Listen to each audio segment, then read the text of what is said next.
Hello and good morning. Thank you so much for joining me for Daily Spark with Dr. Angela. I'm your host, Dr. Angela Chester. Today, my guest is Professor Joan Clark. She is a retired professor of Rockford University out of the Kissimmee, Florida area. We're talking curiosity about her Glimpses of God. That is also the title of her book.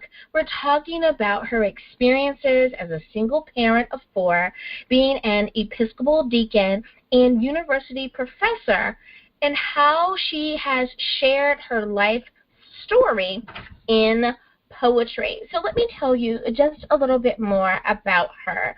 Joan Clark is a retired Episcopalian deacon in the Diocese of Central Florida. Previously, she taught creative writing classes on an adjunct contract while working full-time as a professor, librarian, and archivist at Rockford University in Rockford, Illinois. Glimpses of God is one of the 4 poetry collections in print.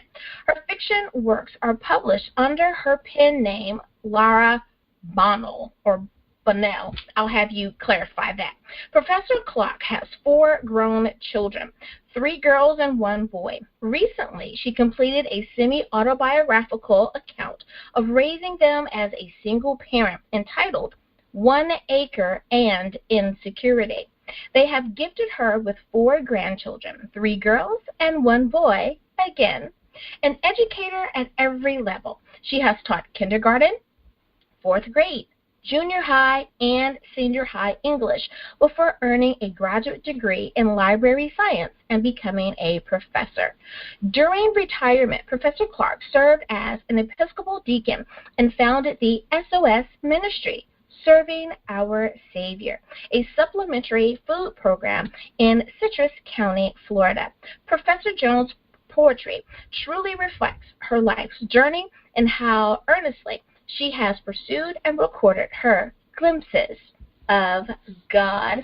I really like that, our glimpses of God. And if we really reflect, I think we all have some glimpses of God. That is so awesome. Well, thank you so much, Professor Clark, for being on the show with me today. Thank you. So I want to ask you, why did you choose to, with everything that you've done in your life and all of those wonderful accomplishments, why did you choose to write in religious verse? Well, I had some poems published in various magazines, and so the editor of my church newsletter asked one Christmas, December, that if I would write a special poem for that monthly newsletter, and I agreed to do that. Well, the response was so favorable that she asked if I wouldn't continue writing a poem for each month's newsletter. Well, that's how it all began, and went on until for 20 years, and so it was getting hard to find something new to write about Christmas and Easter. Right. Until they decided that instead of a newsletter, they were just going to put announcements online, and so that sort of canceled the arrangement. But I had so very many poems and other poems as well. I really enjoyed writing about my experiences, too. There's something about putting something on paper, especially if you don't have a best friend to confide in, and then you look at it and maybe read it a few months later and discover you've made some headway since then. And when I write things on paper, somehow they seem to come out in poetry. Not everyone does that. Some people just keep journals every day, but right. But you know, it's wonderful when we are all able to express ourselves in the way that God has allowed us to express ourselves.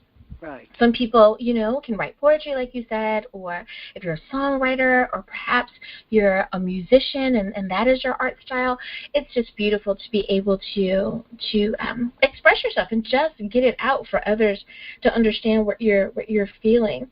So in that, I want to ask, what in your upbringing do you think has contributed to your path of taking a religious turn as opposed to strictly staying in the academic vein?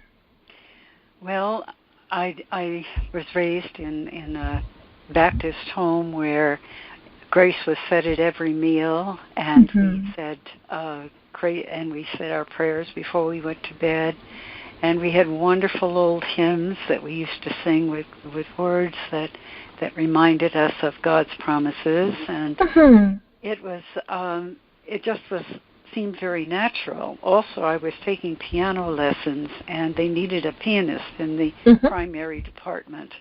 And so I got baptized and became a member of the church in order to qualify to go back and play the piano for Jesus Loves Me and other things. Yes. But it does help a lot if you've been raised as a child. It sort of comes very naturally to consult with God if there's a problem, and sometimes to just thank Him for when something good happens. And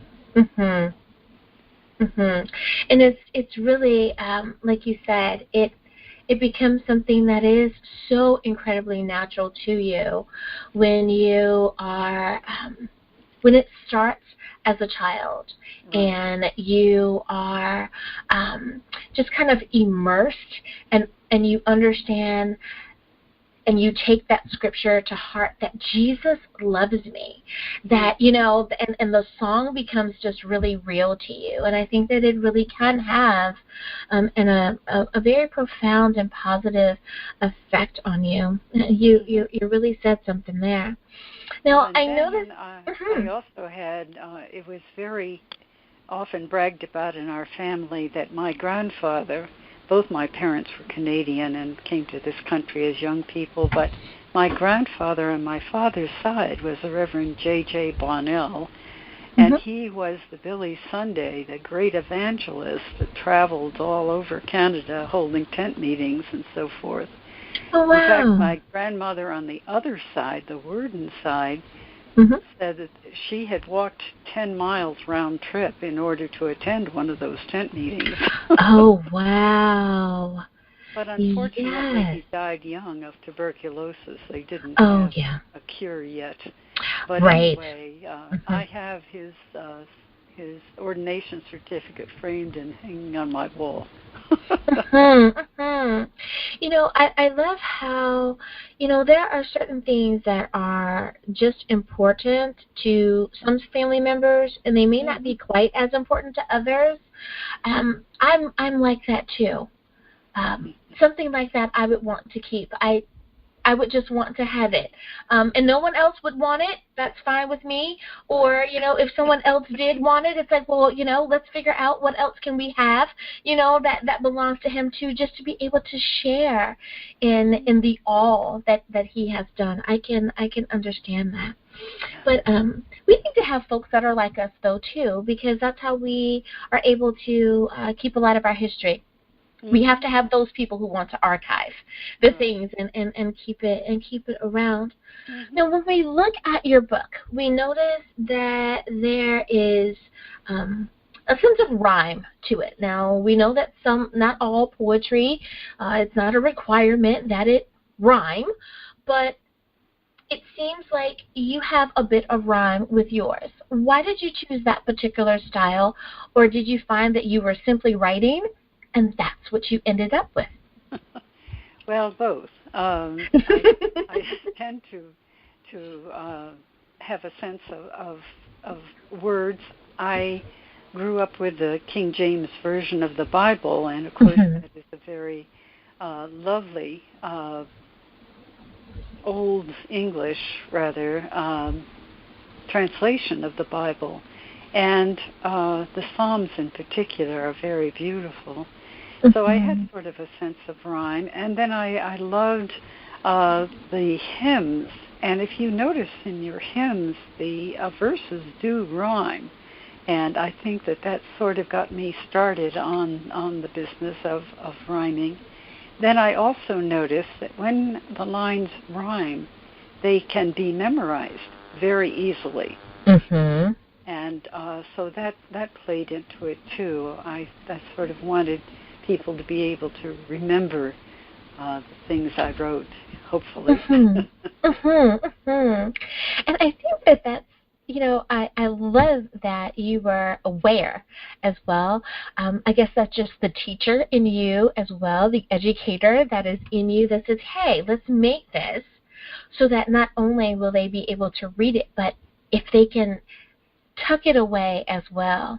And like you said, being able to just hold on to that and call it forth when you need it can really make a difference for a lot of people, especially for folks that love English, they love words, or they love poetry, or, they're an avid reader, to be able to pull up a bit of prose sometimes just to calm a situation, or to be able to even de-escalate sometimes a situation, because you were able to bring a certain word forth and really change the atmosphere. So that was very, very smart on your part. I love that you did that.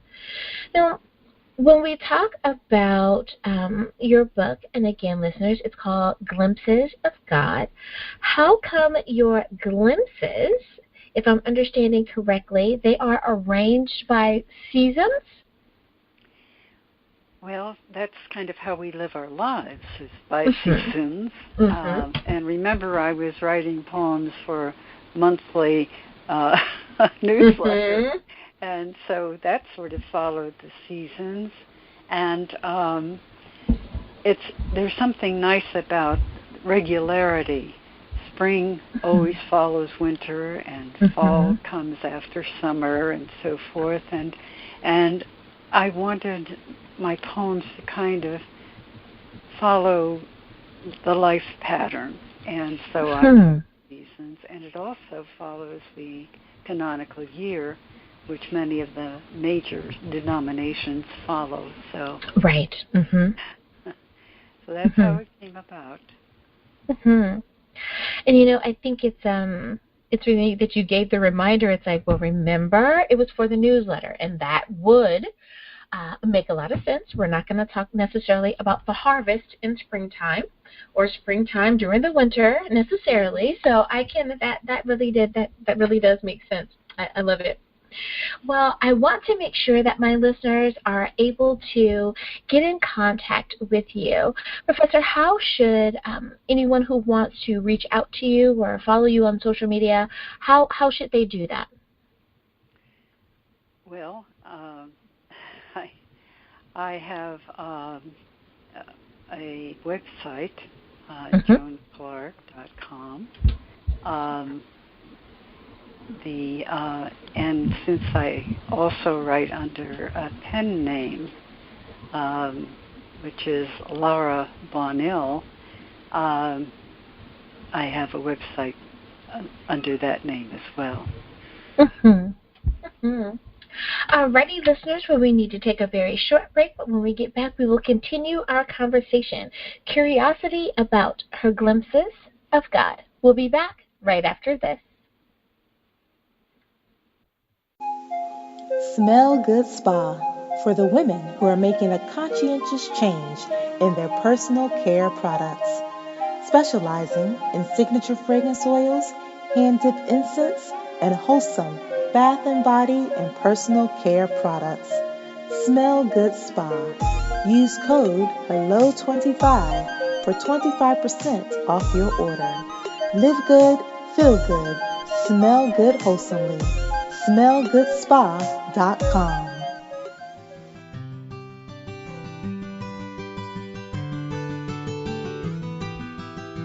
And we are back. Thank you so much for joining me for Daily Spark with Dr. Angela. I am your host, Dr. Angela Butts-Chester, and I am here with Professor Joan Clark. She's a retired professor of Rockford University, but she is also the author of Glimpses of God, and it is her book of poetry that she is sharing with the world. Professor, can you tell us a little bit more about your first husband? I understand that he was a doctor. That's true, and I had a lot to do with that. We were married the day that I graduated from the University of Illinois. His father was on the staff of the faculty of that university, and my last 2 years I actually lived with his parents while he was off starting into medical school in Chicago. And so they were feeling the brunt of being empty nesters and offered for me to come from my home in Pennsylvania and finish my undergraduate education the last 2 years living with them and attending the University of Illinois. I was a bit reluctant to accept that invitation because I knew if I did, I would be absolutely would be compelled, I felt, to marry their son. He was a little more taken with me than I was with him, but we had corresponded back and forth, and so my folks thought it was a wonderful opportunity, and I was the oldest of four, and they had other children to raise and so forth. They thought, so they kind of put the pressure on to take advantage of this, and I did.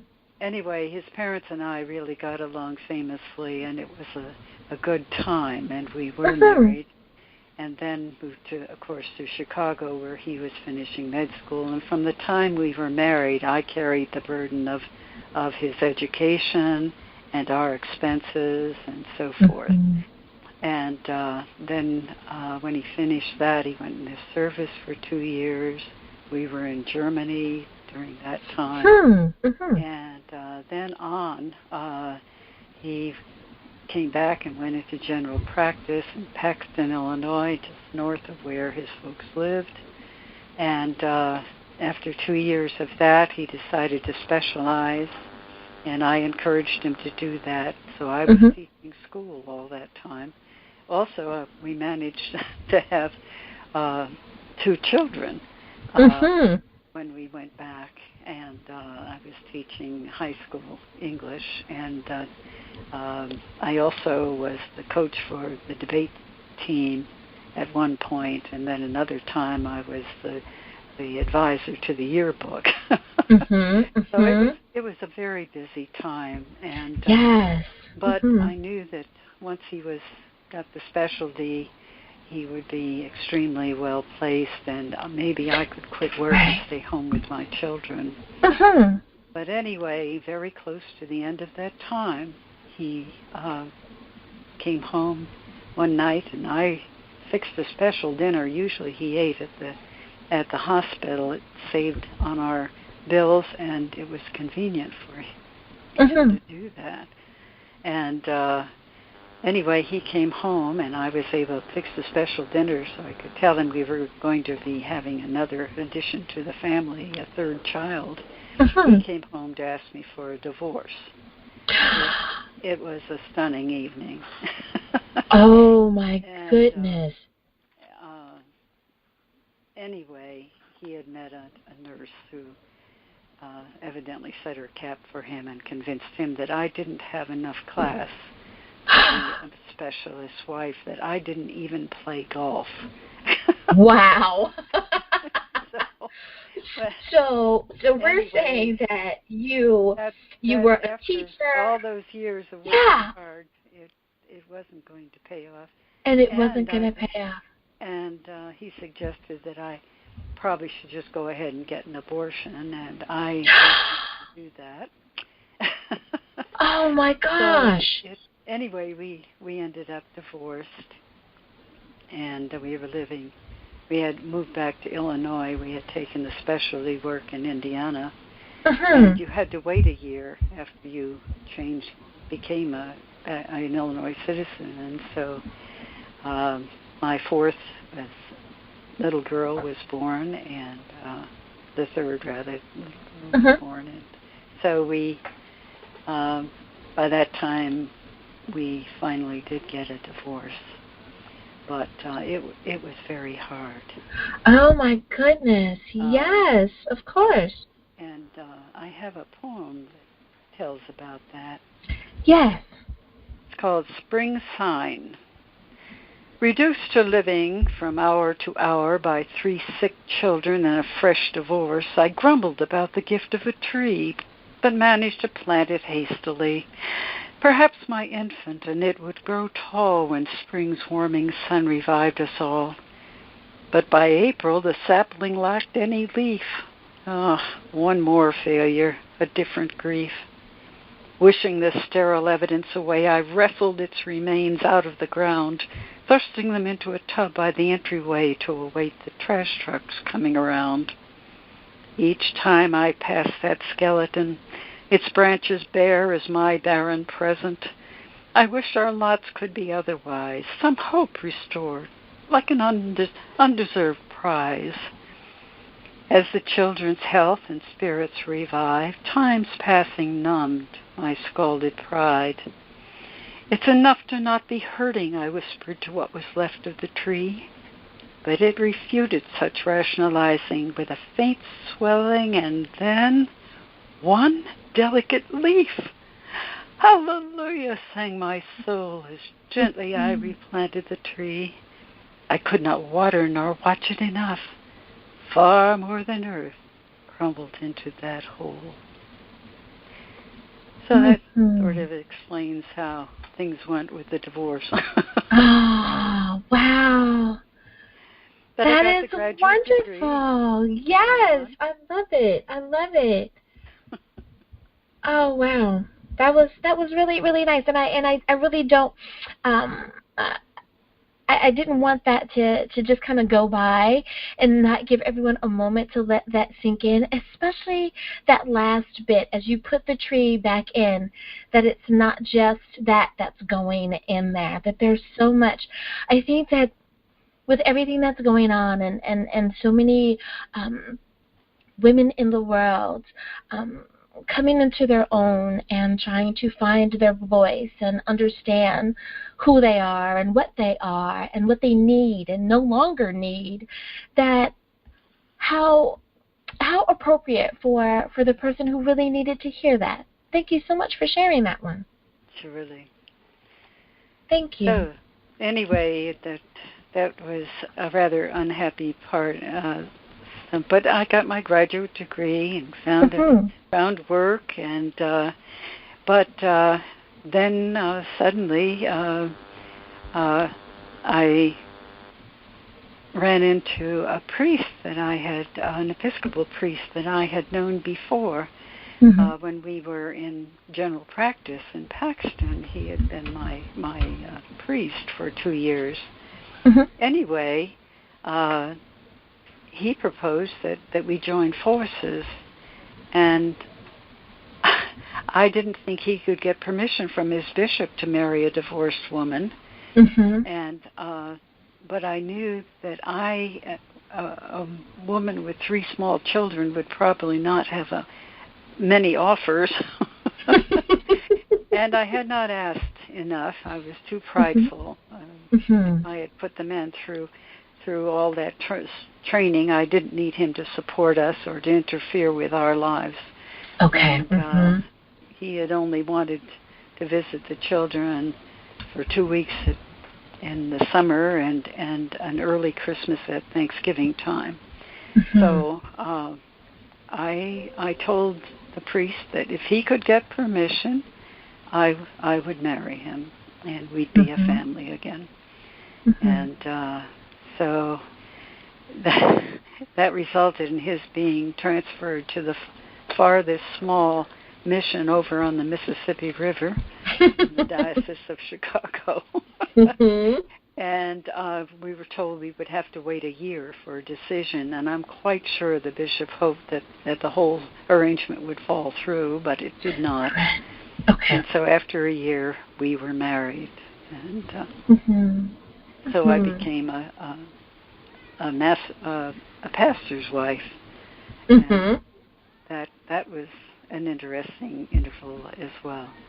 And I had one more child, so I was then we had 4 children, a little girl by the priest.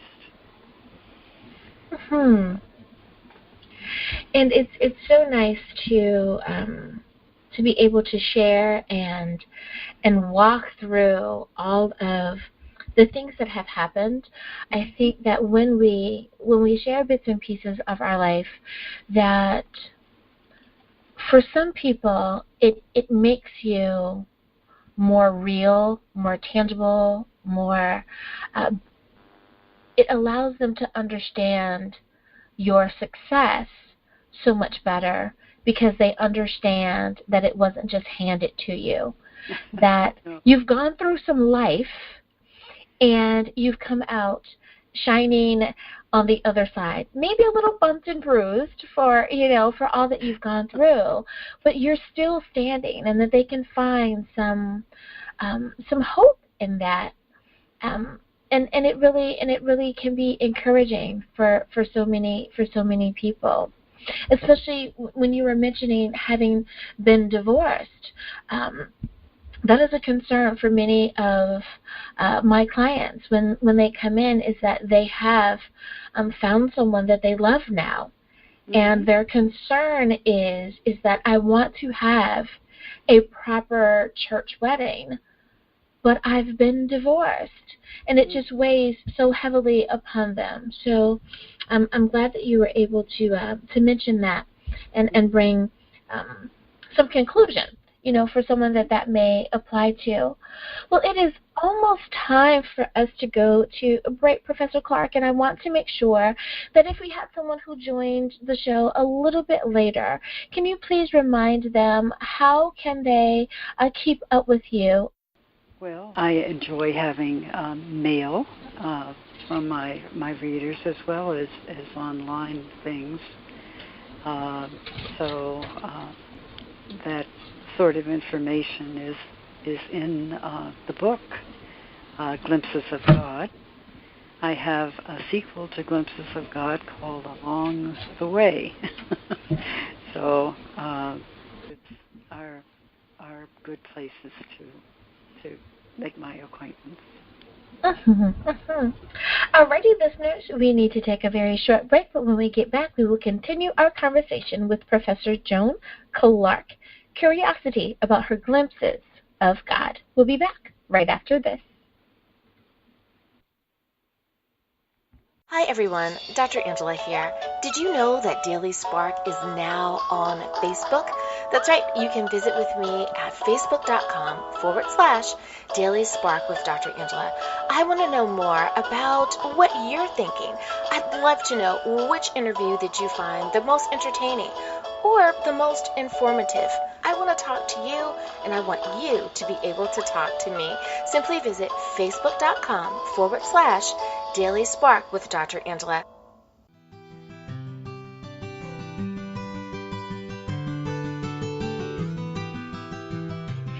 And we are back. Thank you so much for joining me for Daily Spark with Dr. Angela. I am your host, Dr. Angela Chester. My guest today is Professor Joan Clark. She is a retired professor of Rockford University. We are talking to her in the capacity of author. She has written a book of poetry, and it's entitled Glimpses of God. She's sharing about her experiences as a single parent of 4, an Episcopal deacon, as well as a university professor, and how she has decided that her life is best shared through poetry. Professor Clark, life in Savannah seemed good for you. You had another child. You're now on your 4th child, so it's beautiful. It's traditional, everything is working out well, would you say, or how was everything at this particular moment in your life? Well, at this point, when I'm living out there in Savannah, Illinois, right on the banks of the Mississippi River. We have a small church, and I'm the pastor's wife. And I was teaching school also because I had promised the priest that if he married me, I would help support us. Because pastors don't make that much in small churches. Right. And I didn't mind doing that, so I was teaching English 10 miles downriver. Anyway, I have a poem that was written at about that time, and it'll sort of give you the flavor of how it was as a vicar's wife. It's called The Vagrant and the Vicar's Wife. Mm-hmm. Could you spare some food for a hungry man? Asked the shabby stranger at the vicarage door. The pastor's wife was reluctant. She'd never fed a tramp by herself before. These knights of the road migrated like geese, south in fall after kinder breezes, north in spring ahead of the heat, riding the rails and begging between. Occasionally one asked for $1 or work to offset the cost of a decent meal. But her husband wouldn't give them money. Sure they'd buy booze, he rejected cash deals. As a man of God, he couldn't forbid them food, but he preached at them while they ate. If you would settle down to a steady job, you wouldn't be in such a sorry state. Are you in trouble back home with the law? This the bum would tersely deny. I suppose you've a family the rest of us support. The vagrant would gulp his meal faster, not reply. Well, James was away this cold, rainy day. The beggar was tall, unshaved, middle-aged. Be glad to eat on the porch, he said, guessing why she hesitated. Never open the door when you're alone, she recalled. Oh, but he looked miserable and thin. His jacket was soaked through, and so, defying James' warning, she asked him in. Times like this she wished for a dog, a collie or a shepherd for protection and company. But a dog, it cost too much to feed. Oh, so quickly she set out a sandwich and tea. He gave off a sour, unclean smell. Besides hot food, he needed a bath as well. But she discarded the notion of making an offer to use their tub for fear he'd linger. He munched in uneasy silence until, to prolong being warm, he began to speak of hobo jungles and fights he'd been in, and how he dodged some mean ones with evil streaks. You can't be right if a bully wants you wrong, so I just leaves quiet and goes the long way round. He explained some trouble in the previous town. I keeps my knife handy when I lays down. Mention of the knife caused her spine to prickle. She regretted impulsively helping him and wanted him safely fed and gone. But he delayed, although daylight was beginning to dim. Yep, when the weather's right and you're with a friend on the road, nothing's nicer and freer anywhere. But happiness like that don't happen once in a while, and then it's sort of like going back to being a child. Mostly he spoke of loneliness and not belonging, of expecting unkindness. But you know what? I owes nothing to no one. But, suddenly noticing the sunset, he stood to go. With some relief, she saw him off, an apple in each pocket and a lopsided grin bound toward the distant switch engine sounds. She wondered if she'd ever dare let another tramp in.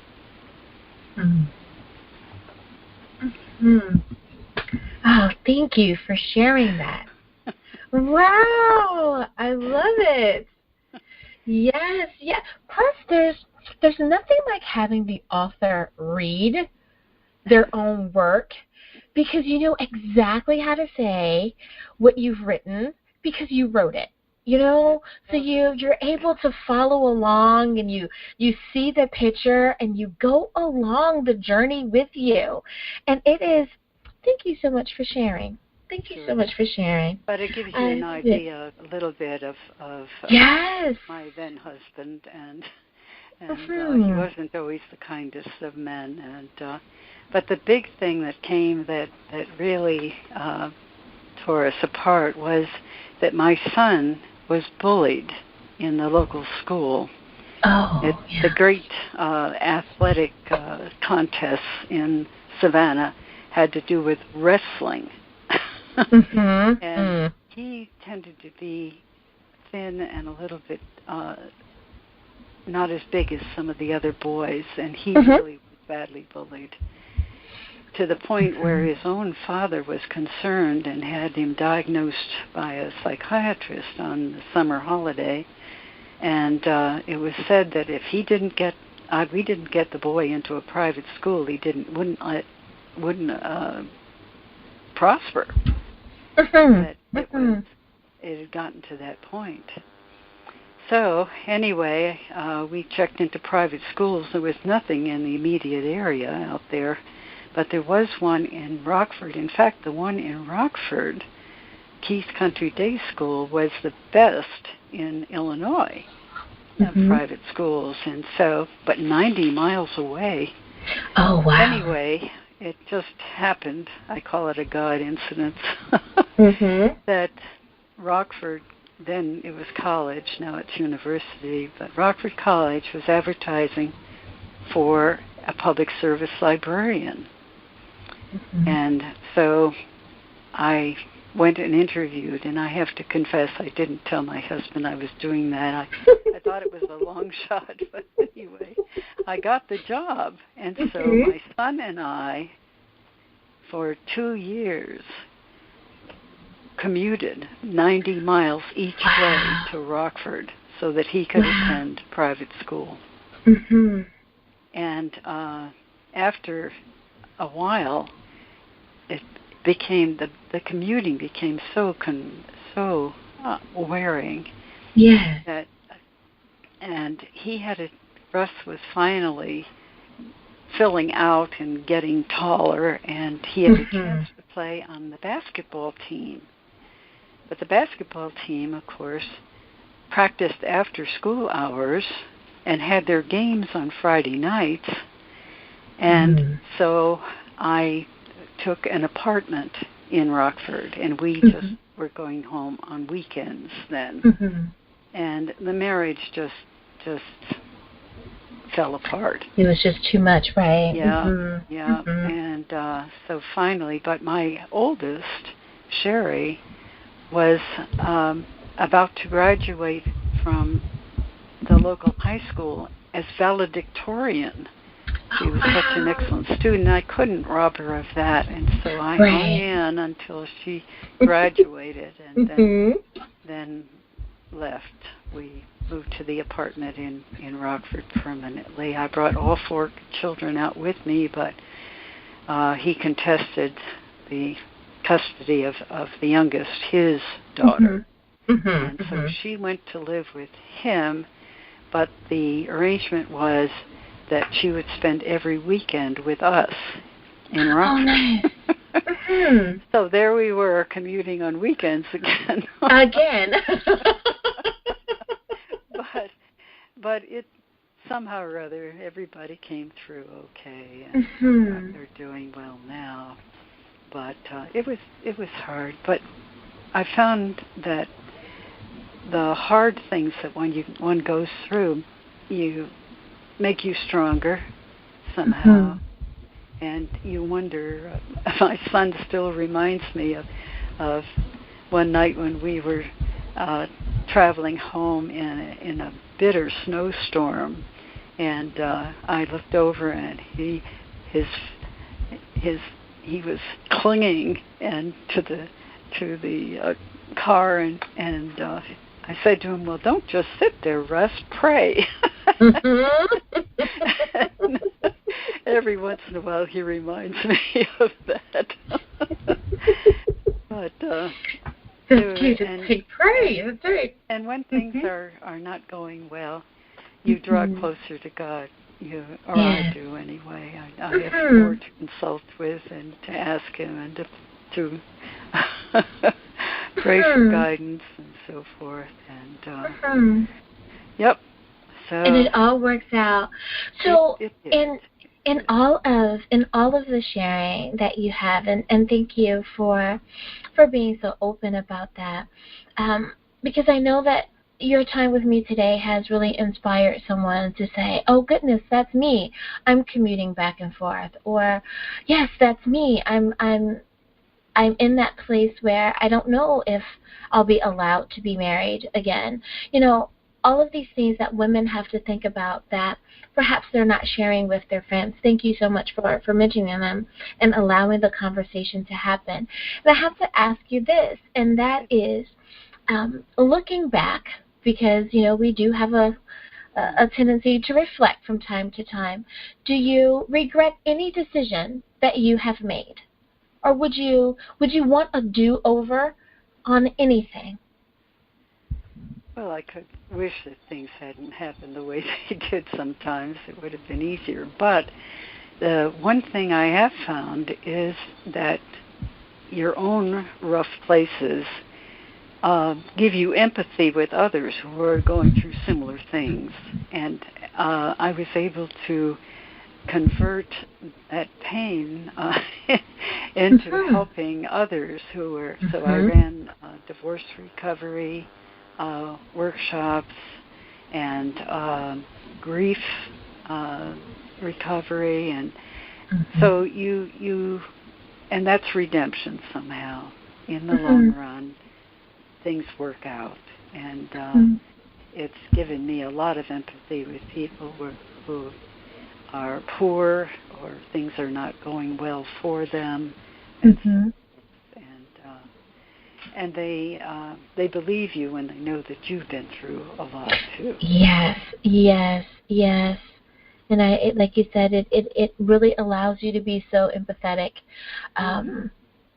because you know that the pain is real, what they're going through, or you're able sometimes to just hold someone's hand, or to be that shoulder that they need without them having ever spoken.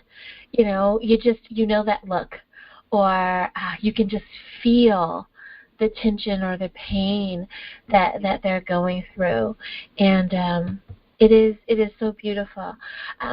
And with everything that you've talked about, I could see how working in the capacity of being a deacon is something that you would definitely do.